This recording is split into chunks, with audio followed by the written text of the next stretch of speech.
हमारे तो जिम्मे बाटे करे के ना करे केतनो करा होता उतना भूलत रहता ना जितने करा होता नहीं। अब वह कहाँ गइल बनी अब हम तब न के समझाओ तनी।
हटी ना काटे दी हमरा के का उजेले बनी तबे से सुन ले रे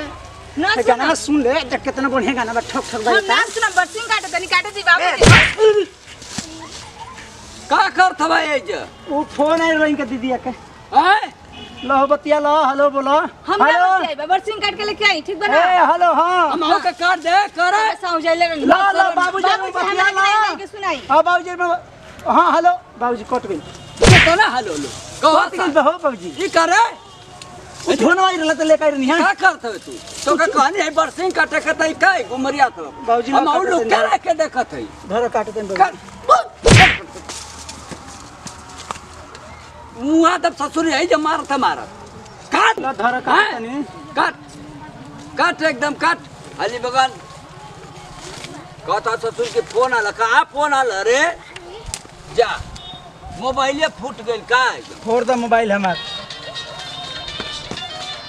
आई को सर ये का सुना तो बंद कर बाबूजी हमारे के मारत रहला का तू गुबुर गुबुर आई सर मोबाइल में गाना सुनत हवा सुनता नहीं गाना कहता है फोन आई बंद करता हां फोन कर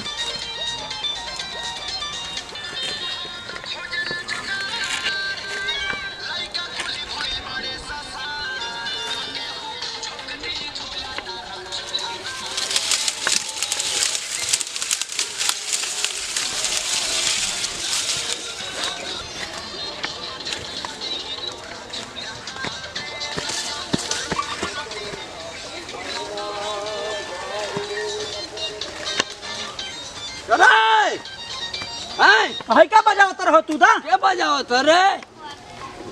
कबले बजा बजा के है लेके मोबाइल टिप दे छू तर घप से ना धरा लेके जा ये फूट गई का रे ओ जे गिर गई हां करो लेके आओ क्या काटी रे ना काटो काटे ना काटो जा आवाज साथ तोड़ के हम गाना सुनावत है आय फूल गल का हो आय सालो गावत हो काटे आय काटत हो के हिसाई करत हो है चलो आय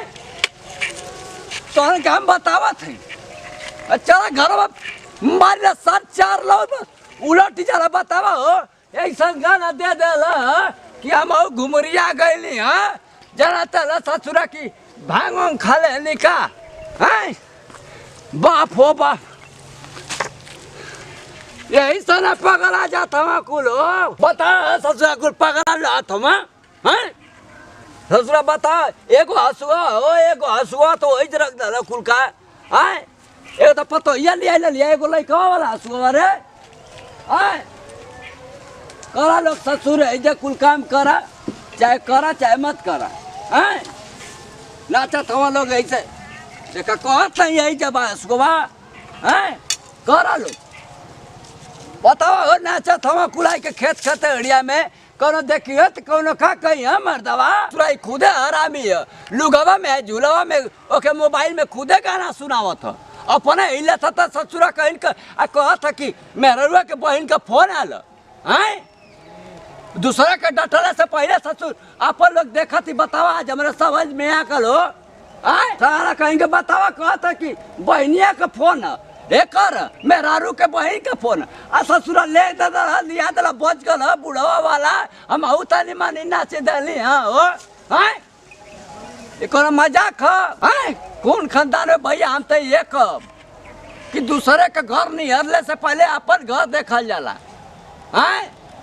केतनो खराब गाना बजत है तो पहले अपने घर में समझावा तब दूसरे के बाहर समझावल जाला पहले अपन खुदे खानदान हरामी है हमार लड़के खुदे हरामी है कैसनो कैसनो फुहर फुहर गाना लिया के घर में बजा देत हैं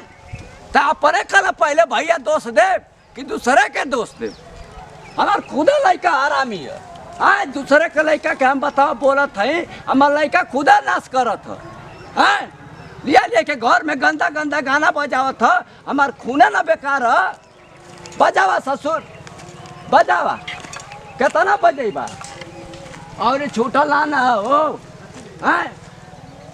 बजावा लो करवा लो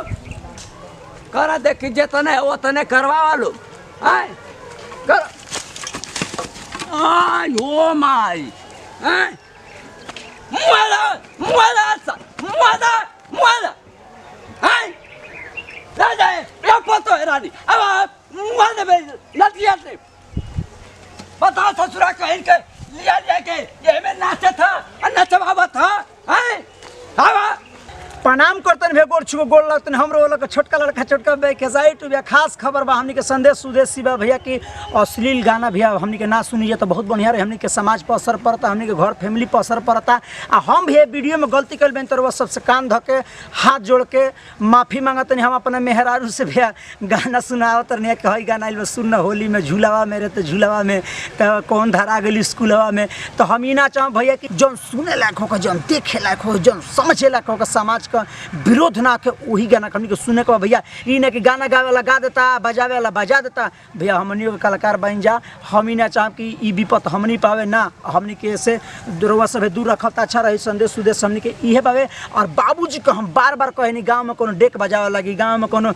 टीवी चालू कर दी तो लो लेके पड़ जाए ससुर हमारे दिवाली के बहरी बजावा तरह हई गाना तो चुमावा में तो ठलिया में बजावा तरह फलान ठेकान तो सलेंसर वाला कुल आलतू फालतू गाना भैया तो हम ही तो बाबूजी के बार बार कहनी बाबूजी अकेला आवाज मत उठावा ना तो काल तारा खातिर जीव का काल हो जाई तो हम ही तो कहम भैया के लोग जिए भी नहीं खन देत आ न लोग मरे देता रहन तो हम ही कहा भैया का अश्लील हर भोजपुरिया समाज हर लोग मिल के एक साथ में ये हाथ में हाथ और साथ में साथ मिल कर आवाज़ उठावल जाओ हाथ मिलावल जाओ और भैया अश्लीलता के ख़त्म कर जाओ आ भैया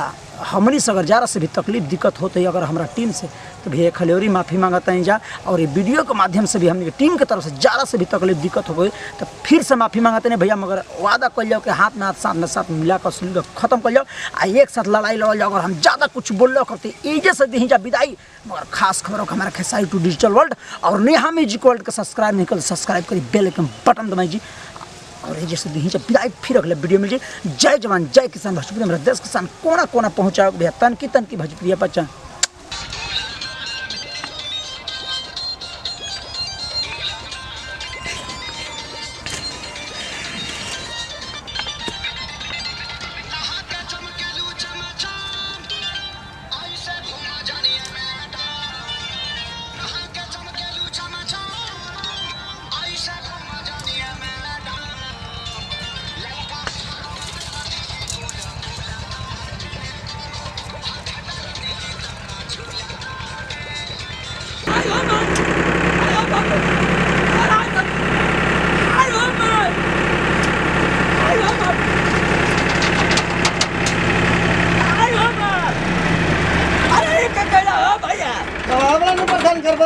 परेशान कर ले आयो भाई हां आयो अरे बाबा अब ना अरे भैया कर रहा इधर आयो भाई